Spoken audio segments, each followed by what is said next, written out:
A couple years ago, I made a CD called Meant to Be.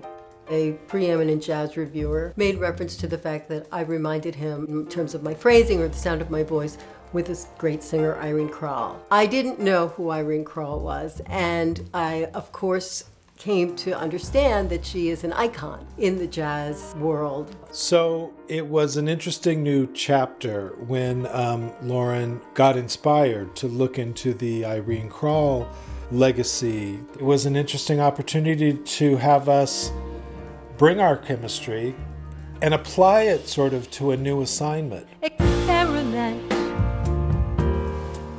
Make it your motto day and night. I've been playing music for 40 years, but 25 professionally. I've worked with Quinn now for probably about 4.5 years. And we have very different sensibilities. We each come from different kinds of musical backgrounds. And I really feel as if I've learned so much. I brought the Irene idea to the two of them, and they went with it. I thought it was interesting. It's kind of like whatever she wants to do is cool with me. We'll just see what happens, you know. The first thing that we did was very much sort of like just an impressionistic painting. Whereas this time around, we're dealing with a woman's life. And, you know, we all had a tremendous amount of respect and sensitivity about honoring who Irene was. I also think that she was very fierce in her determination to always be better and to always be good.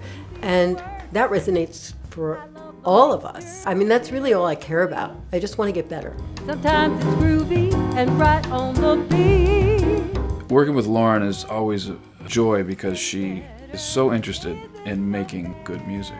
We go in with the trio and we get everything down together, really. And Lauren sang along, and for the most part we used what she sang right there. In a pop record, you'd spend 3 weeks on each song with the singer. So we did this as a jazz record. We just put everything down. When we play live, we do what you hear on the record. We added cello later. Jody didn't track with us. She came in another day. I met Jody Burnett through Lisa Herbert, who's part of the group Chambers, Herbert, and Ellis. Lisa said, you really need to meet Jody Burnett, who is Irene Kral's daughter. And then one thing happened after another. She was making an album, and you know, a lot of what we've done is over the phone and just kind of get to know each other as friends. I think it helped us to understand the music, and then we felt inspired to include her on the project. Quinn wrote 2 gorgeous arrangements. So it was fun. It was a nice challenge. I listened to a lot of different things, pop music that had cello in it, and then wrote a part and sent it to Jody. Great, Jody, that was great. Thank you. Clifford Bell is the executive producer on this project, and he was fantastic. He's the one who sort of prodded and cajoled and encouraged. I had a hand in the creativity of the album as well, although any notes that were played came out of Quinn's brain. He is the master musician. What was great is that he doesn't get into the nitty-gritty and pretend to fix things that don't need fixing, which a lot of producers can get into. He lets that all happen. None of this would have been done without Clifford. I love her voice. I think she has such a beautiful, textural, warm, sensuous voice. I was in my car and I was playing the record to check mix, and this lady came up next to me and says, what is this? That's so great. It's such a mature sound. Such a, just a real woman is singing this music, So I think it was Wheelers and Dealers. Wheeling and dealing in various large and small things. He's a phenomenal musician, the master Quinn Johnson. He's a really creative guy. He's utterly professional. Lauren is a musician, so she can go learn things. She can go sit at the piano and teach herself things to sing, which is so helpful. You don't have to pull things out of the singer that they can't seemingly understand, because Lauren does understand. She's a musician. I hope that the synergy that we created together made something unique. So I think that we have sort of a little bit of a renegade disregard for other people's categorizations. But it's not about being popular or whatever. She just wants to make good music. And Quinn, who I think takes a tremendous amount of pride in what he does, doesn't throw his ego around.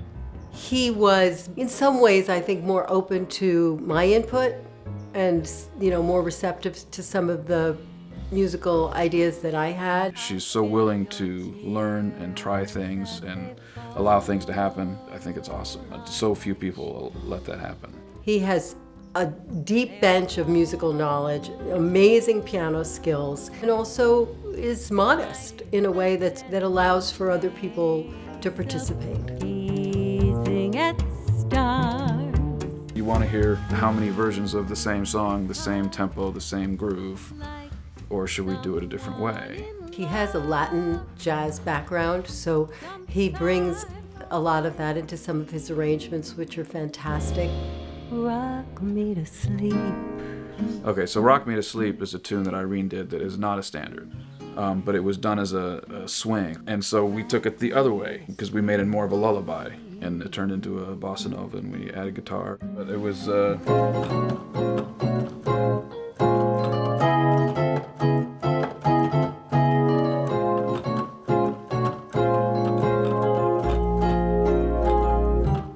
something like that. And instead we're going...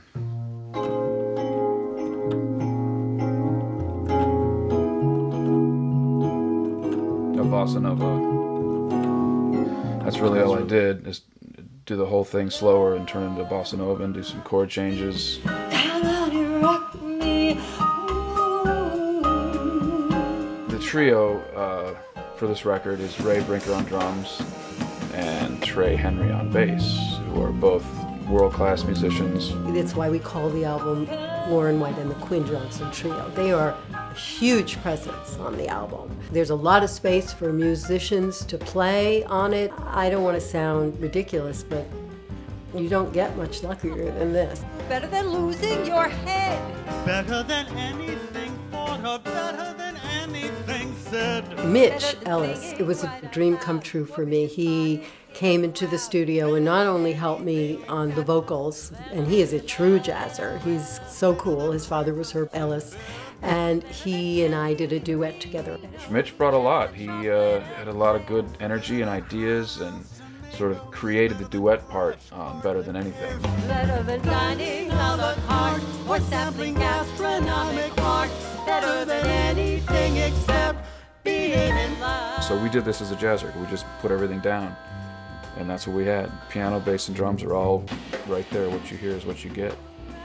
Woody Woodruff is our mixer, and he's fantastic. I've worked with him for years with Steve Tyrell. He's mixed and recorded big records, Grammy-winning records. He's so intuitive with the sound that he can get. With every kiss, I know that this is always. She's very genuine, and she's very real, and she keeps it very to the bone. And she does that with her singing, and she does that with her life, and she does that with her relationships. And I really like that about her. Like the gentle rain.